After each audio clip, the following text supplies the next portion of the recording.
पुतळ्याजवळ हा कार्यक्रम आयोजित केलेला आहे आणि खूप छान समाजामध्ये एक वातावरण आनंदाचं आहे। सगळीकडून लोक इथे येऊन राहिले आहेत। समाजामध्ये एक जागरूकता दिसून येत आहे।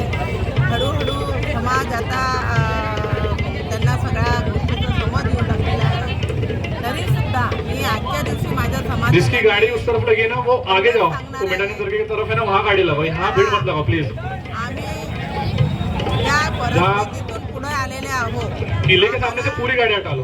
आम्हाला म्हणजे असं आयतं काही मिळालेलं नाहीये। स्वतंत्रता पूर्वीपासून आमचा समाज संघर्ष करत आलेला आहे आणि संघर्ष करत येऊन तो पुढे आज काही थोडा सामोर आलेलो आहोत आम्ही।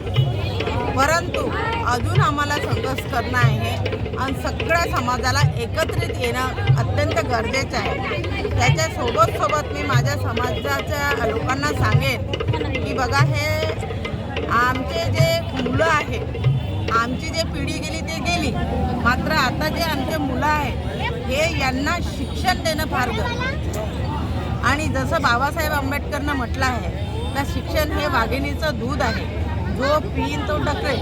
त्याप्रकारे तसं तर आदिवासीमध्ये खूप बल आहे, ताकद आहे, पण शिक्षण हा बुद्धी वाढवेल। हा बुद्धी वाढवल्याने मुलांचे विकास होईल आणि या आमच्या समाजाचा मुलगा एखादा शिकून इंजिनियर डॉक्टर बनेल, त्याचा परिवार सुधरेल, त्याचं घर सुधरेल, सोबत समाजाला तो काही देऊन जाईल।